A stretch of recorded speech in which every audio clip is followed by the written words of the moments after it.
할렐루야. 오늘도 나보다 나를 더 잘하시는 하나님께 우리의 삶을 하나님께 맡기고 의지하는 복된 날 되기를 소망합니다. 11월 25일 하나님께서 우리에게 주신 말씀은 역대상 14장 1절부터 17절까지 말씀입니다. 제가 8절부터 17절까지 말씀 읽겠습니다.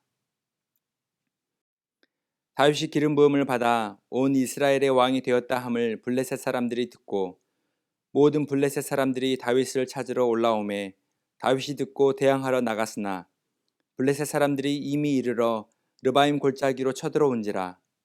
다윗이 하나님께 물어 이르되 내가 블레셋 사람들을 치러 올라가리이까 주께서 그들을 내 손에 넘기시겠나이까 하니 여호와께서 그에게 이르시되 올라가라 내가 그들을 내 손에 넘기리라 하신지라.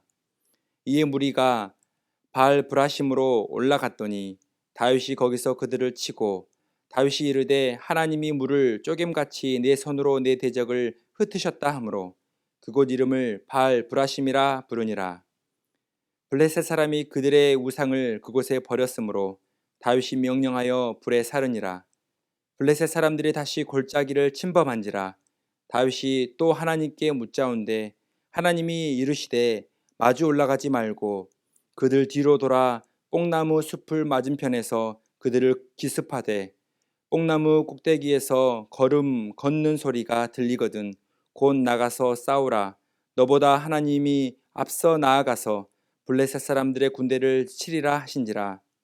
이에 다윗이 하나님의 명령대로 행하여 블레셋 사람들의 군대를 쳐서 기본에서부터 게셀까지 이르렀더니 다윗의 명성이 온 세상에 퍼졌고 여호와께서 모든 이방 민족으로 그를 두려워하게 하셨더라. 아멘.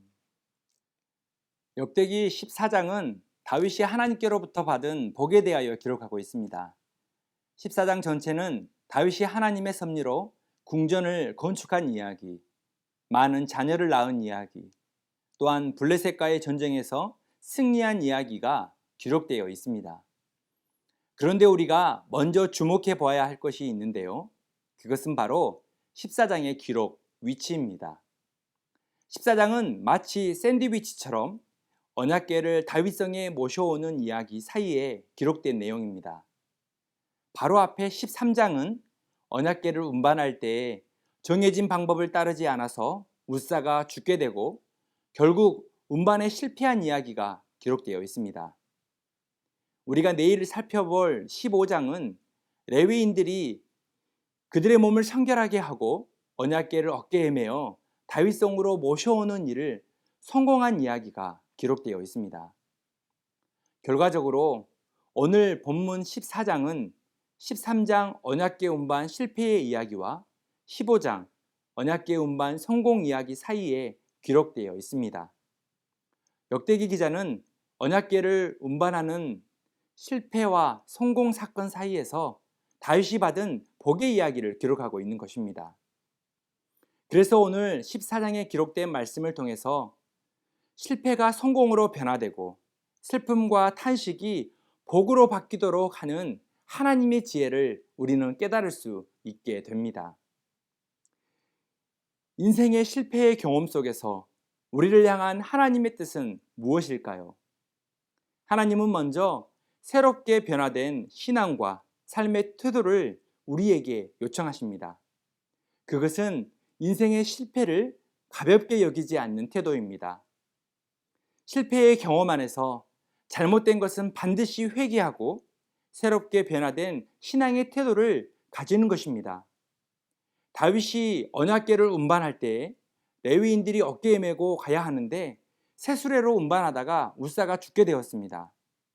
다윗은 고통스럽고 아팠지만 자신을 되돌아보았습니다. 철저하게 변화되어야 할 자신의 신앙의 태도와 삶의 태도를 깊이 생각해 보았습니다. 그래서 다윗은 크고 작은 모든 일들을 하나님께 묻고 기도하면서 하나님의 방법을 택하였습니다. 다윗이 자신의 생각과 태도를 바꾸지 않는다면 다시 실수와 실패를 반복하게 된다는 것을 알았기 때문입니다. 다윗이 자신의 태도를 바꾸지 않으면 블레셋과의 전쟁 앞에서 이번에는 한 사람이 죽는 것이 아니라 이스라엘의 많은 군대들과 백성들이 죽게 된다는 것을 깊이 생각했습니다. 우리의 신앙과 삶도 마찬가지입니다. 한 사람의 신앙과 삶의 모습은 가족에게, 이웃들에게 반드시 영향을 미칩니다. 10절에 다윗이 하나님께 묻고 기도하는 모습이 나오는데요. 다윗이 하나님께 물어 이르되 내가 블레셋 사람들을 치러 올라가리이까 주께서 그들을 내 손에 넘기시겠나이까 하니 여호와께서 그에게 이르시되 올라가라 내가 그들을 내 손에 넘기리라 하신지라. 아멘. 다윗은 이스라엘의 왕이었지만 자기 위에는 다윗을 왕으로 세우신 하나님이 계심을 알았습니다. 그래서 하나님께 엎드려 묻고 기도하고 있는 것입니다. 내가 올라가리이까.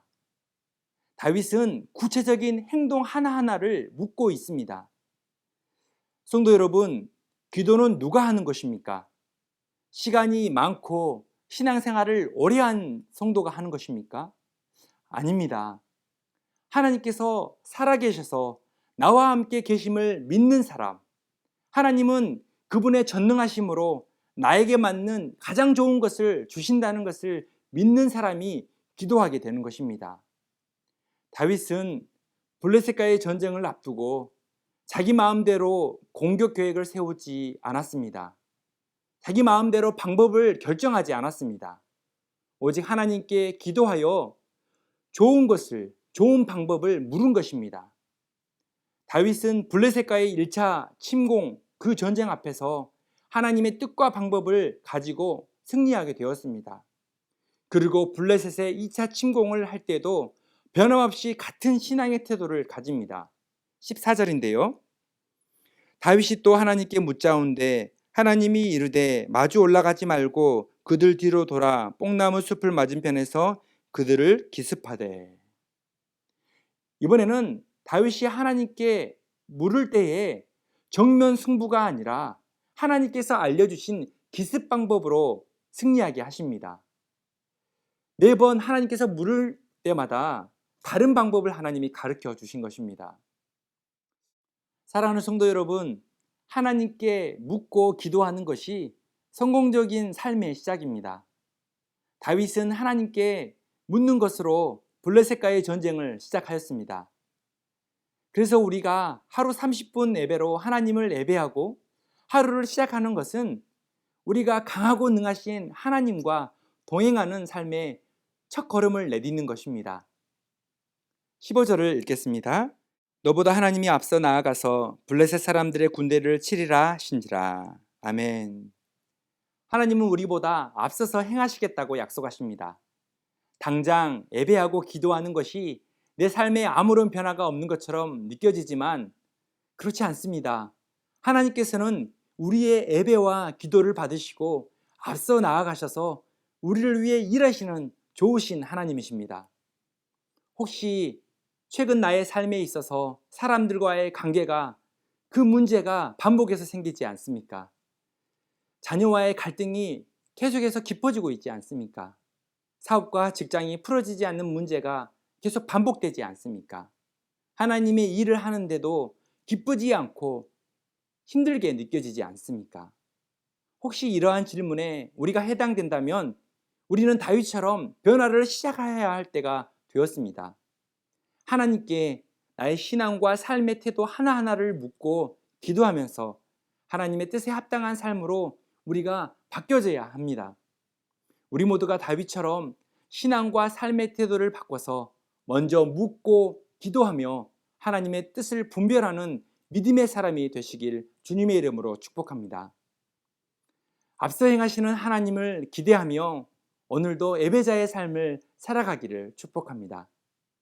우리 말씀을 적용해 보겠습니다. 반복되는 실수와 실패 속에서 하나님께 물어야 할 것은 무엇입니까? 앞서 행하시는 하나님을 날마다 예배하고 있습니까? 기도하시겠습니다.